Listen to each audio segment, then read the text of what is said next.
Good morning, Soul Tribe, Soul Family. How's everyone doing out there on the eve of this amazing supermoon in Aquarius? So excited about that. I personally love Aquarian energy. I personally love its modern ruler, Uranus, the Uranian energy. They float my boat. But I'm a little biased. I've got a lot of that energy in my personal chart, so it's definitely something that I recognize I happen to love and really love working with in other people. So that being said, this full moon, it's really dominating the week. There's, of course, other transits going on. There's other stories going on. All the retrograde planets are still retrograde. Pluto is still squaring the nodes. All of that stuff is still going on in the background soundtrack. But this supermoon coming really close to the Earth, that's why it looks so big, is because the moon's orbit is going to be really close to the Earth, kicks off the month on August the 1st. And then we have another supermoon at the end of the month, which will be in the sign of Pisces, to close out the month. So that's a blue moon. And this energy is pretty significant. You know, one of the things about Aquarius and Uranus that I think a lot of astrologers get wrong is the associations with being a rebel without a cause. It can happen. Being misunderstood, it can happen. Or somehow just being weird, or having Uranus is also sometimes referred to as the planet of shock and trauma. And I don't think that's a fair representation at all. Uranus really, Aquarius really, they're only shocking in certain instances. One, through boredom, right? If they're not doing things that are lighting them up, that are asking for complete leveling up, for leaving behind things that they've outgrown, that includes people.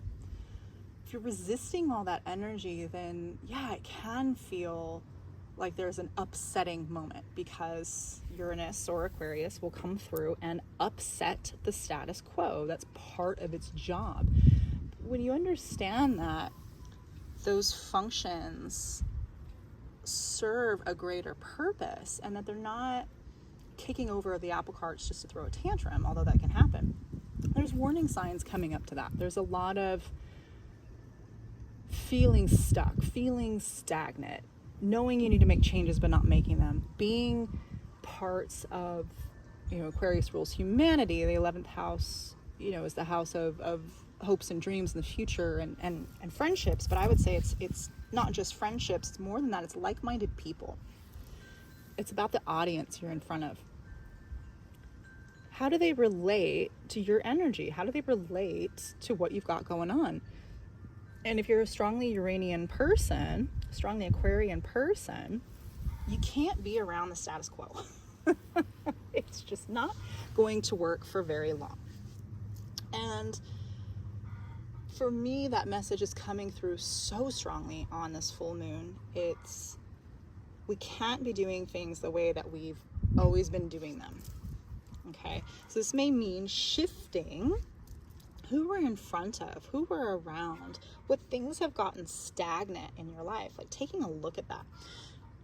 If you're already taking a look at that and you're taking steps towards changing it, towards finding new associations, new groups that you feel connected with, that you share like-mindedness, you share interests, you share perspective, then great, this full moon is going to be awesome. And if you're not doing that, this full moon is going to be really uncomfortable, right? Because it's going to really, really, really in a big way illuminate where that's not happening, or where that is happening, conversely. So big energy this week. And I wanted to do, you guys have reached out and let me know that you like when I do card readings. So I'm going to do a bigger reading. I've already shuffled the decks. And we'll kind of see what collective energies are coming out and what other guidance we can get for this full moon and for this week. So I'm going to move my decks over. I'll start with that one. And okie dokie. So let's see. Perfect. Sisterhood coming up at the beginning. I love synchronicity. Right? We were just talking about groups, like-minded people. And, divine sensuality. Well, that's perfect for Venus retrograde in Leo, the Eris, the Chiron energy. So, okay, those are coming out. So, let's see, if I make this a little bit bigger. Thought I had that zoomed in better. Sorry.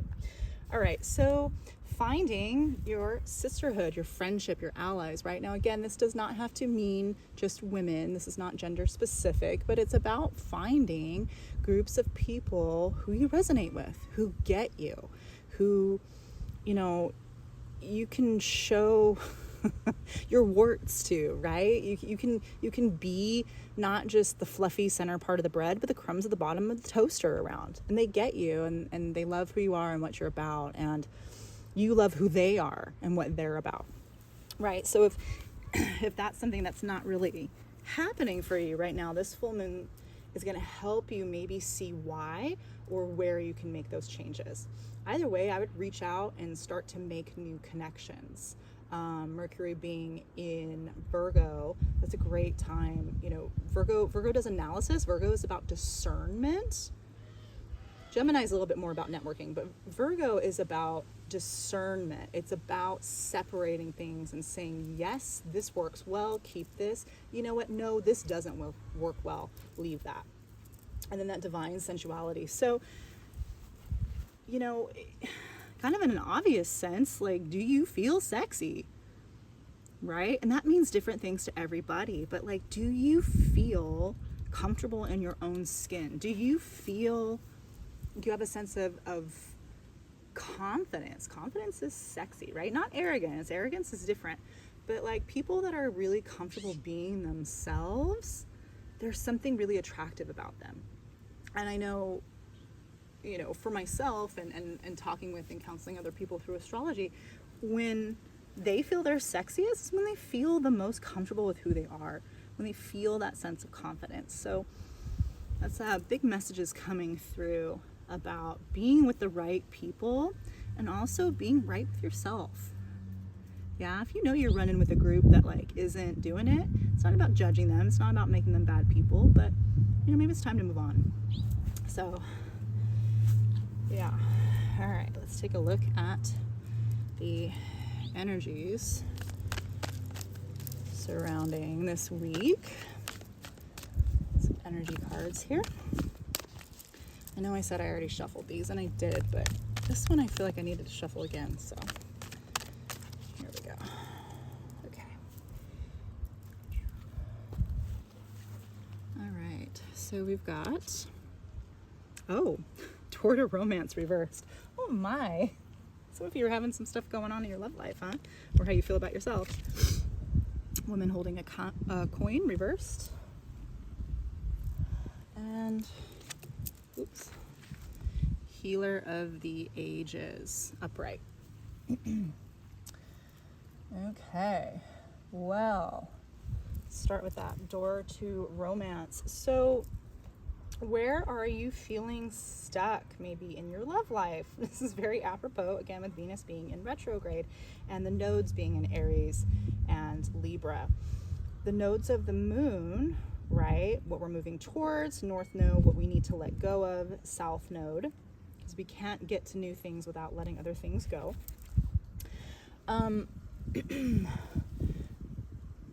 One of the ways we may be blocking ourselves from getting what we want in love has to do with maybe where we feel disappointed, maybe where we feel that we can't be our real self. Maybe this is a separation that's happened between you and yourself, or you and an intimate partner, a lover, right? So this is really about finding love because you find it in yourself. And I know that we hear this all the time. It's like, yeah. But it's super important. You know, when you feel valuable, you feel sexy, you feel confident, you're running with the groups that light you up, you're doing things that make you feel your best, you are more of an attractor. And when you're stuck in a place, and you know, this could be for a number of reasons, this is not a judgment. When you're stuck in a place where you don't feel those things, it does affect your relationships with other people. It affects how you may or may not be feeling like love is available to you, right? Maybe it is. Maybe it's just that you're not letting it in because, maybe you're not letting it in because something has happened to you that's really shaken you up, right? That's made you feel less than, whether it's at work or it's with family, or maybe it was in a relationship, right? So there's something here to pay attention to take a look at and say, how can I reconnect to myself? So on this Aquarius full moon, find things that light you up. Find things that are authentic to who you are, right? If you like to go mountain biking, but you haven't done it in a while, go mountain biking. If you want to join a choral group, right? You want to sing, but you're like afraid. We'll go do that, because there's something in there. When you explore parts of yourself, you create more confidence, you create new connections that can let new energies in. And right now, this is definitely about finding energies that are more aligned with who you are now, not who you used to be. Woman holding a coin in reverse. So that's an interesting one to have come up. Coins, of course, having to do with money, having to do with value as well. There's a lot of things dealing with value. We've got Jupiter in Taurus still, right? We've got Uranus still in Taurus. So this all makes a lot of sense.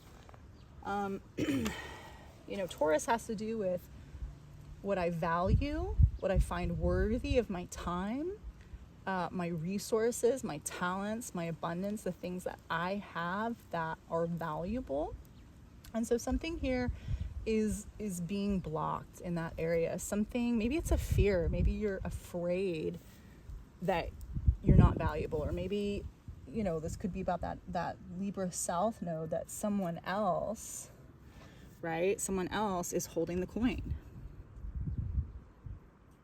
For some of you, that could relate to, this door to loving the self, this door to romance, like feeling like someone else has a hold over you for whatever reason. It doesn't have to be a sinister reason. Maybe you've had to stay at home for a while. Maybe you've had like an illness or something and someone else is supporting you. And it's kind of bringing up this like, hey, I don't want that anymore. That's not working for me. That's not making me love myself. Right? So it could be something like that. It doesn't have to be something sinister. I mean, it could be, but I'm not really feeling that. I'm feeling like it's more like something has happened that has rocked your ability to feel valuable and to feel like you can be your best self. And I love that this card came up, the Healer of the Ages, in the end position, right? So this is the energy to really connect to be healing these things, right? That healing is always possible, right? But there's portals of time where it gets a little bit easier. There are circumstances that make it a little bit easier. There are circumstances that make things more challenging, right? And it's all for our growth. It's always for good. Okay, so this is about wisdom and healing. This is about connecting to divine consciousness in whatever way that speaks to you.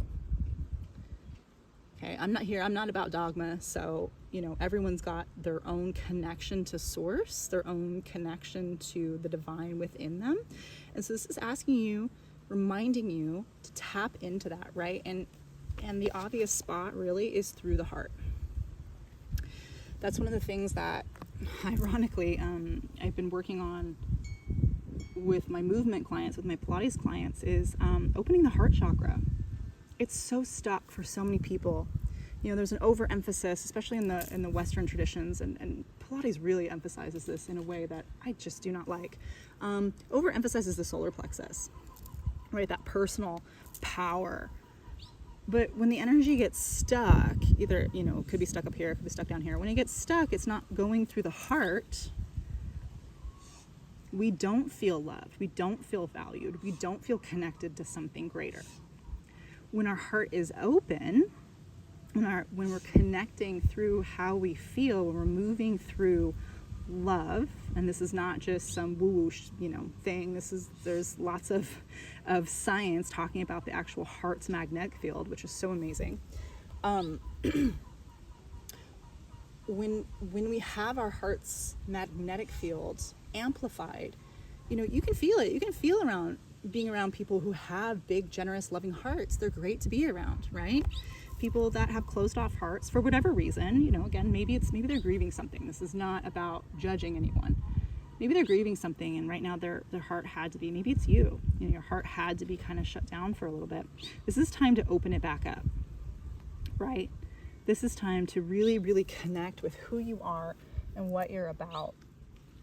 And letting other people see that, getting back to feeling like you're valuable, getting back to doing things that really feel like they resonate for you.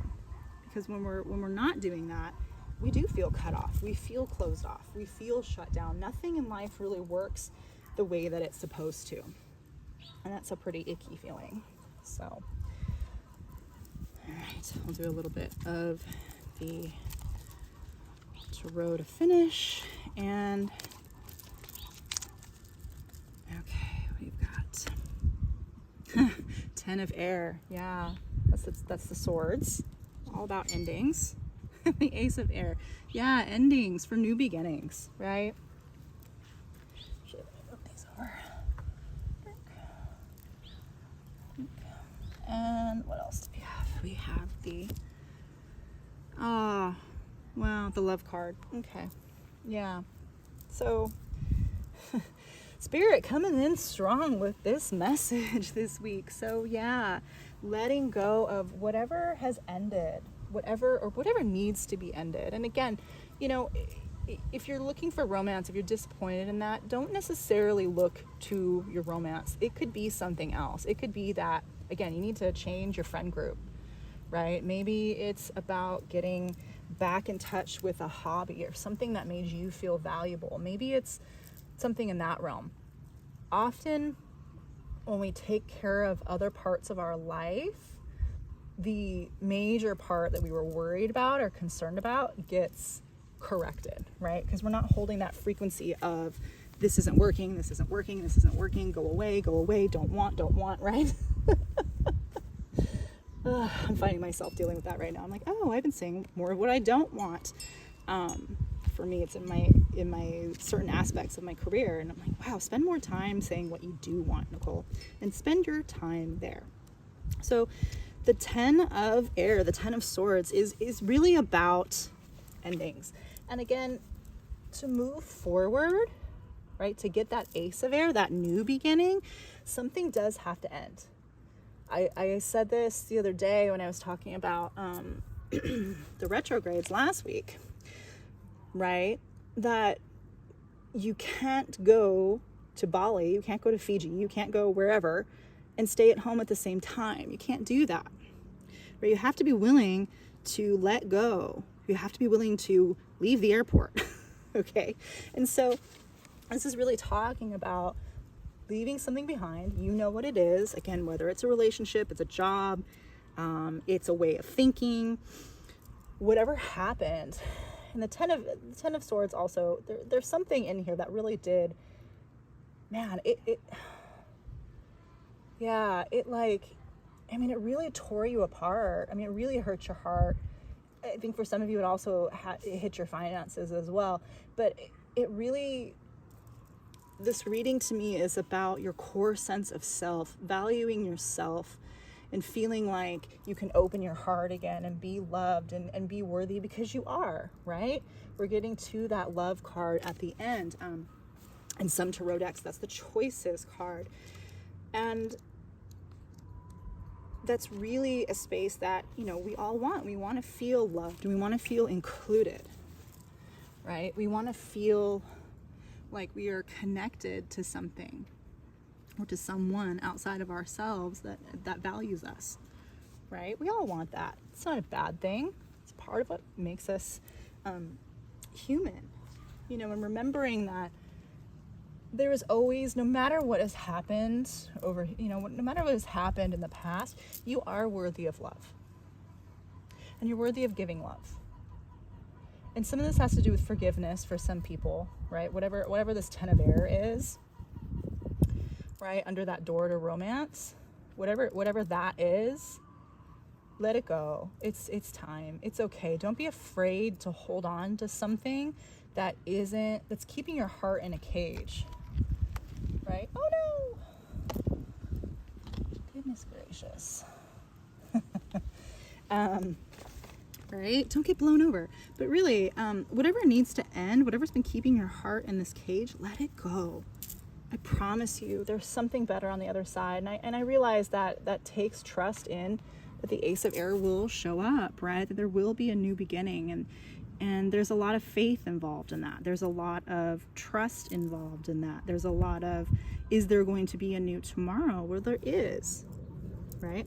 I love this representation with the wings, right? And the Pegasus here, that you can find your wings again. You can fly again. You can be, your magical badass self again, no matter what has happened over here, no matter what has happened in here, right? We've got the Healer of the Ages, and I talked about the heart chakra, right? And the Lover's card together, right? The door is through healing your heart. It really is. And opening your heart and, being vulnerable. And being vulnerable doesn't mean just, going on socials and going on a rant about all the things that are wrong in your life. It's not that. It's about recognizing who you are at the center of yourself, and that's what opens you up to all these wonderful connections with yourself and others. So yeah, take a risk. Let the endings be the beginning, right? The beginning is the end, as the beginning is the end. So let that happen. Let what needs to fall away. Reclaim your own heart space. Yeah, do it for you. And do it for the people around you too. When you're your best self, everyone around you wins. They really do. It's a pretty incredible system that we've got going on here. So I hope that was helpful. I hope that resonated for you all. Have a wonderful week, and happy full moon in Aquarius. Take care.